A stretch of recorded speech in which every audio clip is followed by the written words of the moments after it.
In this episode of Outlook TV, Connie Smudge opens the Whistler Rainbow Crosswalk.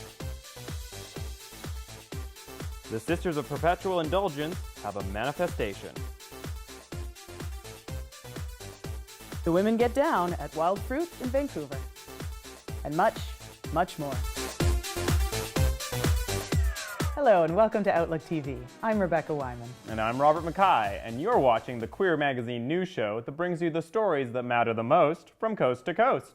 We're going to kick it off in Whistler. Ooh, our very own Connie got to not only commemorate this occasion, but a report on it as well. Let's see what all the glitter and glamour is about.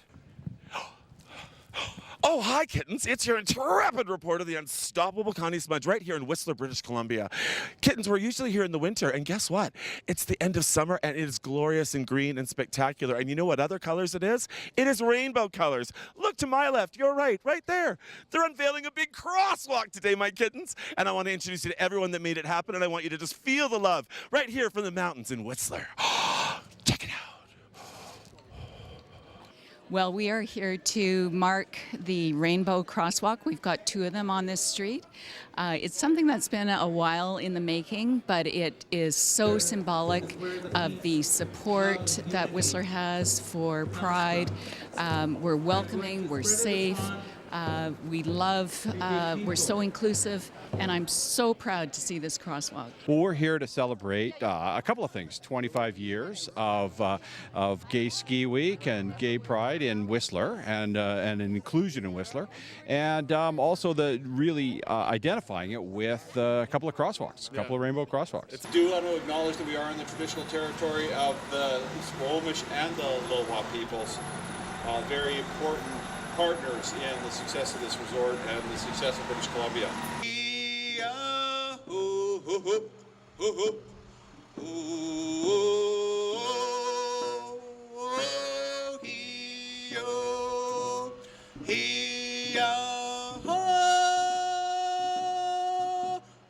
Pride means being free to be who you are anywhere you are and expressing yourself in a way that works for you without judgment or persecution or harm. Pride is everywhere. I mean, you can be proud of any kind of person that you are, wherever you come from. Be proud of yourself. This is a historical record, and we want to make sure that we've captured what this is, rather than just a rainbow. It's more than that. This is community. This is celebrating that spectrum, that every single one of us is on that spectrum, regardless of how you identify as a gender or sexuality. And I think that's really important, and that's an important message. And we really wanted to ensure that people understand that this is a positive symbol. And every time you see it, be full of love, be compassionate, and be the very best you can be. We welcome everybody of every persuasion here, any time of the year. God, you just give me tingles, girl. What do you want? Yeah, should I just lie down? Sure, that's great, actually. I don't want to show any Christmas, but really. Okay, hang on. All right, there we go. That looks pretty good. So. I want to thank you for watching Outlook TV, ladies and gentlemen. I am still your intrepid reporter, the unstoppable Connie Smudge, and once again, you're watching Outlook TV. Yeah. If you're from Calgary and go to the Twisted Element and have been wondering what's going to happen under the ownership changes, Sister Visa Decline has that whole story, and I bet it's gonna be a banger. Twisted Element opened its doors in November of 2004. So we've been around for 13 years now, and we've been always been a LGBT community club. Currently, we're one of 3 LGBTQ bars in the city. And yeah, so we're just a dance club 4 nights a week. For regular programming, I think we're pretty dance and drag focused. We do drag shows Friday, Saturday, and Sundays. And then, so we always do them earlier in the night, so they usually finish up around 10:30. And then we have a massive dance floor upstairs, so we have DJs spinning all night on the dance floor upstairs. And then the lounge tends to be kind of more of a chill lounge where you go and get away and shoot some pool and, you know, be more social than the upstairs. I wanna drink in my cup, down a couple shots. On Wednesday night in our lounge, we do karaoke. So we have an amazing Carla Brown karaoke host, and she's one of the best hosts in the city. So we have a great karaoke crowd for that. And then on Thursdays, because it's more of a chill night as well, upstairs on the main stage, we have amateur strip. So it's just a chance for boys and girls or whoever wants to get involved to come down and you know, compete in the amateur strip and win some cash and just do something different on a Thursday night.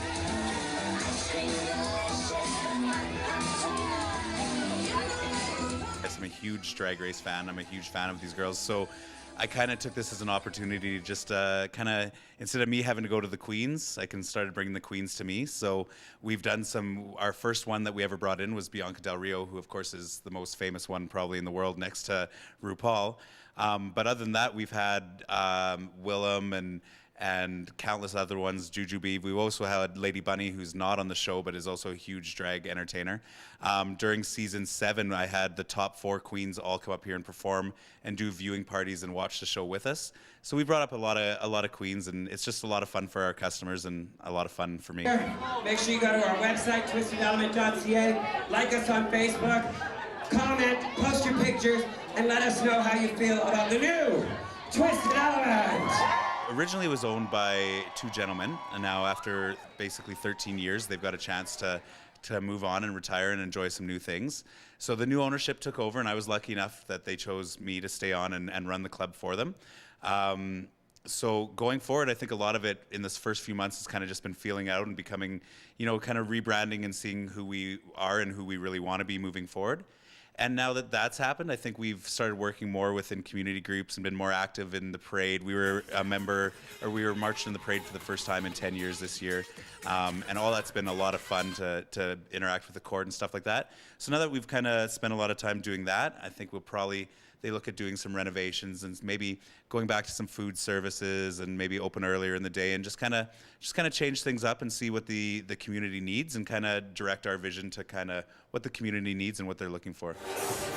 Reporting for Outlook TV in Calgary, Alberta, I'm Sister Visa Decline.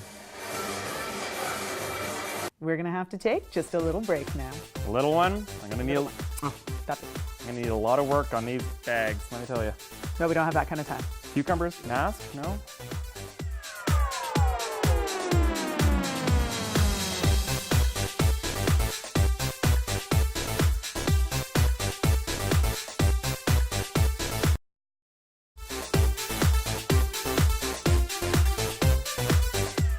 Welcome back. You're watching Outlook TV. In this next story, we have a chance to show you how dim sum can get a little bit more glitzy. I mean, I love dim sum, but if you're gonna like serve it to me with a celebrity pushing the cart, perfection. AIDS Vancouver's got it with celebrity dim sum. We're at the beautiful Sheraton Wall Center in downtown Vancouver for the 10th annual Celebrity Dim Sum. There's a great lineup of celebrities on the list this year, and we're hopefully going to get a chance to speak to all of them. Come and join us. All we need is freedom. Well, AIDS Vancouver is a number of programs that we offer that are not funded by any government funding at all, and so we have to raise money through private donations or through fundraising events like Celebrity Dim Sum. I actually met Brian at a Pride event a few years ago, and he asked me, would you be interested in this Celebrity Dim Sum? And I actually knew some people that did it before, and they said they had such a great time, and the money goes to such a great cause, AIDS Vancouver, so I was really excited to be part of it, obviously. Now, you're actually co-host, is that correct?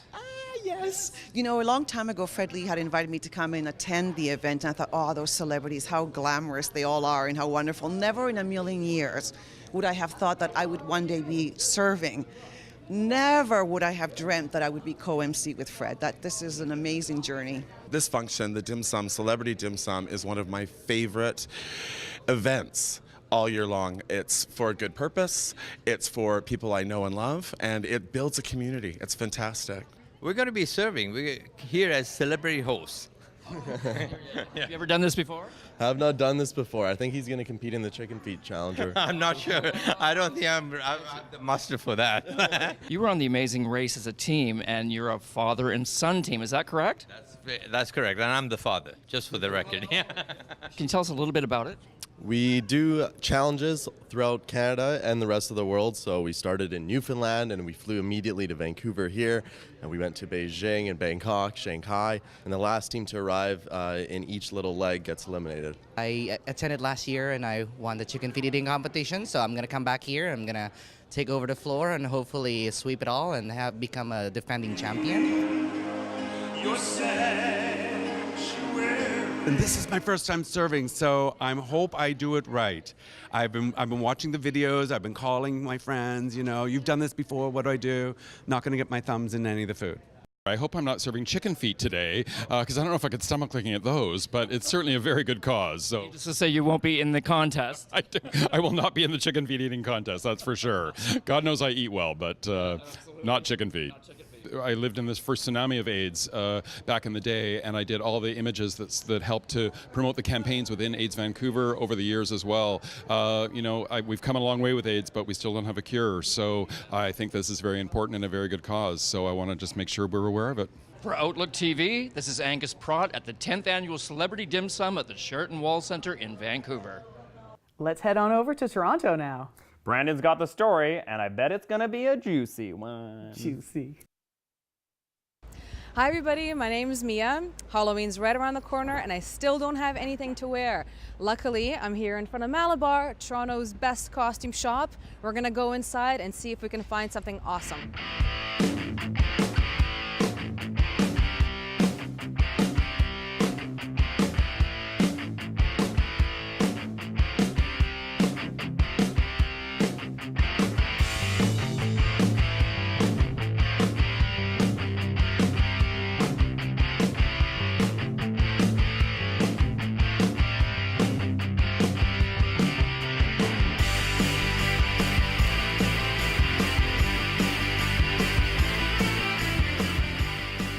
We're here chatting with Shayla from Malabar. We have a couple of questions about costume ideas, and we figured we'd go to the expert authority. There's, you know, a huge party that happens on Church Street in the Gay Village for Halloween. There's a big one happening this year. I do not know what to wear. What are going to be some of the hot costumes for the queer community? What do you anticipate this year? Well, I think clowns are going to be big across the board. We just get asked because of the new It movie and just in general. And there's so many ways to do them. You can be scary clown, cute clown. Glitter noses are very big if you're trying to go cuter Very or like cute, more very glam. cute. I'm into it. And then glam skulls have been very big this year. Glam skulls? Glam skulls. It's last year it was the dripping skull was the makeup thing that was really big. This year, glam skull combines kind of the traditional skeleton makeup elements with more beauty makeup things like glitter and eyeshadow. Okay, influenced by the whole like Instagram makeup look, I assume. Definitely, and I could see it being big. Like a lot of the mainstream makeup trends were pioneered by the drag community, so it makes sense that they were pioneering a lot of the makeup trends for Halloween as well. That's amazing. Well, you heard it here from the Vogue of Halloween. Hello there, sir. Hello, how are you? Good. My name is Mia. Nice to meet you, Mia. So what are you going to be for Halloween this year? I'm not quite totally sure yet. That's why I'm here. I am taking a look at the various masks and costumes, and I'm not sure what this is. I think that might be a groin piece. A groin piece? I don't know. Have you found any costumes you're thinking about trying on? Maybe we can follow you around a little bit. And, That would be great fun, yeah. Come into the change room with you and etc. All right, is that one of the services here? Absolutely. Really? Let's go. That's fantastic. Yeah, Perfect. let's go. Let's do it.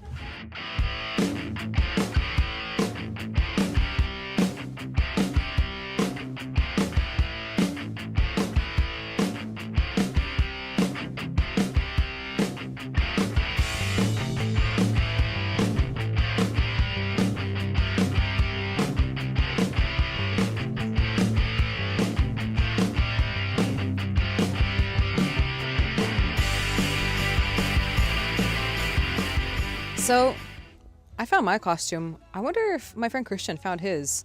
Should we go look for him? Come with me. Oh no! If you haven't found something to wear yet, I definitely encourage you to come check this place out. It is huge, it is wild, and these people will actually help you find something cool to wear and dress you like they did to us. Once again, this is Mia and Christian live at Malabar for Outlook TV.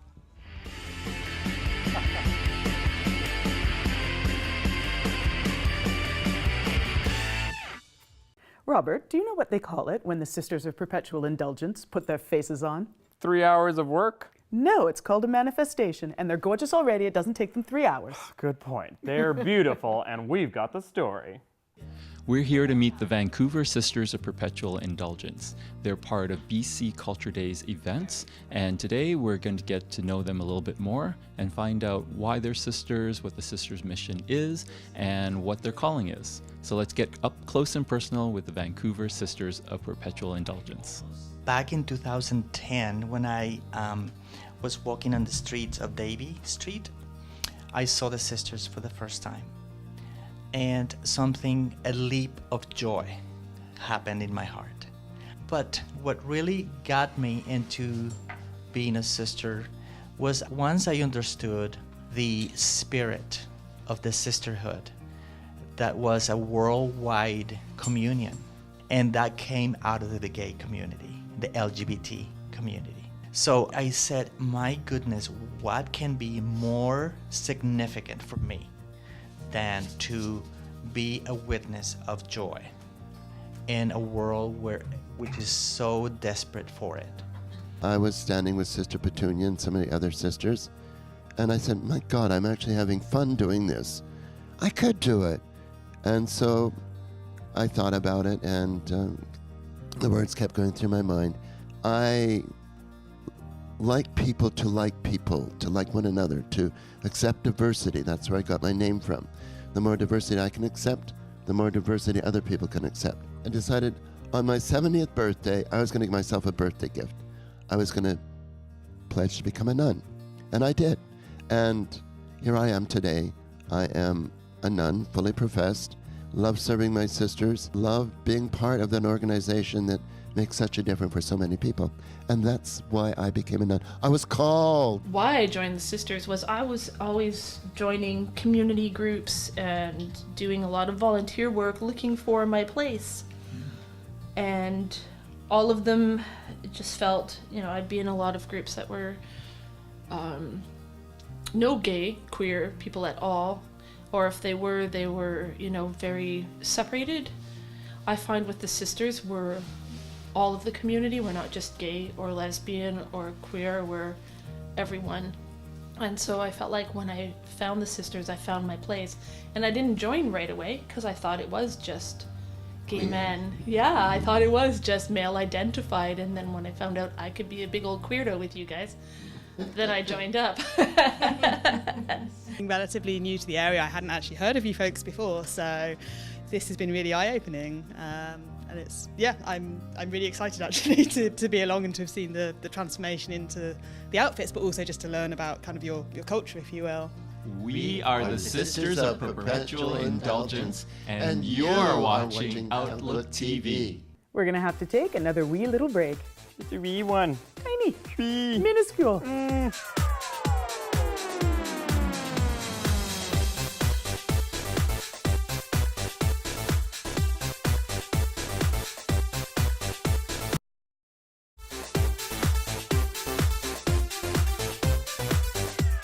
Welcome back. You're watching Outlook TV. In this next story, we can prove that fruit's even better when it's a wild fruit. Ah, the women, they get down, they dance. They get boogie jiggy. Is that a thing? I don't think so. I don't know. Hey everyone, I'm Derek Burnett reporting for Outlook TV, and we're at the Privé nightclub in downtown Vancouver for the Wild Fruit LGBTQIA dance party put on by Flygirls Productions. Let's go in and check it out. Wild Fruit is 90s to present dance and hip hop, and things that we secretly love and we sing to in the bathroom, and we don't want to say that we love this crazy pop. I don't know why. It's about getting silly. Like, life is short and we take ourselves too seriously, so this is about just letting go. Just have fun and be silly. Who cares? It's literally everything you can think of. Like, a lot of throwbacks, a lot of now, a lot of sing-along stuff, like just stuff that's like fun. So old hip-hop songs, disco, 80s, 90s, just any era, any time that's fun, and where people's arms are in the air and they're singing along and they're having a good time, and it's just good time music, I guess, which is kind of hard to come by these days. I really feel like it is, but yeah, everyone will be singing along and just having a really good time. So.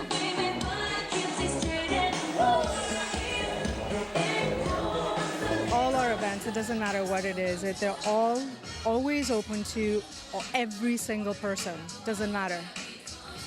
All people, straight, whatever. We can't ask for equality from the rest of the world and shut out some sections of our communities. It just makes no sense. I've been with Flygirl for almost 3 years now.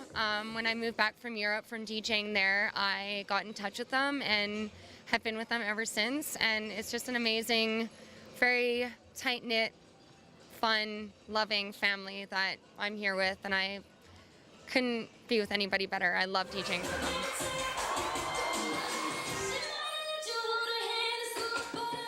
I really like to read the crowd, so I don't really prepare necessarily, as opposed to see who's coming in, what they're responding to, what they're really into.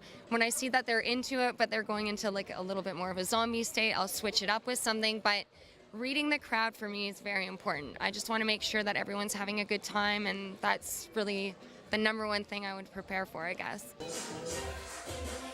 What makes this Flygirl event different from other productions you've put on? The theme event. It's the 90s theme, the get silly, not taking ourselves seriously, singing along.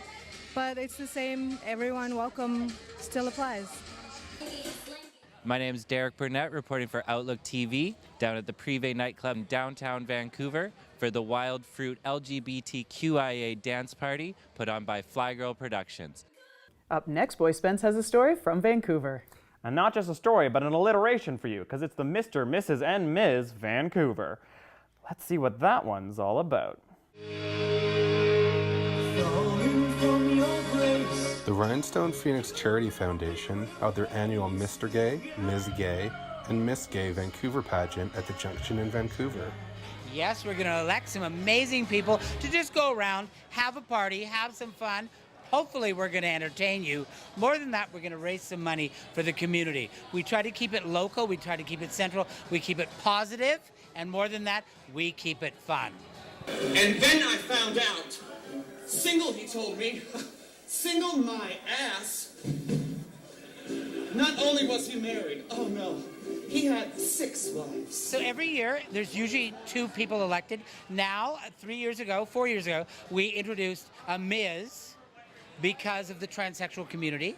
So now we have representative for the trans community, which is amazing.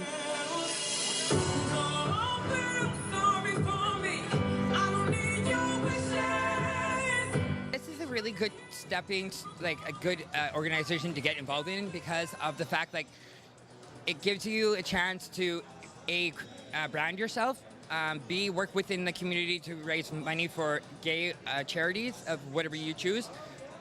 This evening, Out in Schools is here, and the SPCA were the 2 chosen ones for this year's. And so mine will be actually an organization called Youth Unleashing Power and Symposium, which is out of Victoria, but it's for people who are youth from who live with HIV and Hep C.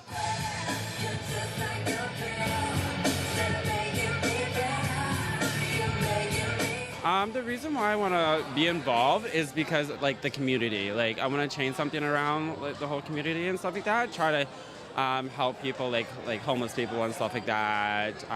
Maybe, do more shows. Maybe, help other people, you know. I'm the man who gives his life for the joys of this world. I come from a very small winter community up in Terrace, Prince Rupert area. So it's quite something to see all of these different role models and ambassadors when it comes to nonprofit and raising money for a good cause, suicide prevention, and just letting the youth of today know that it's okay, or it gets better. Give these people a round of applause, because what they're about to undertake. We do food banks, we do the Women's Center, we do whatever needs our help. So we're here, and we're proud to be here.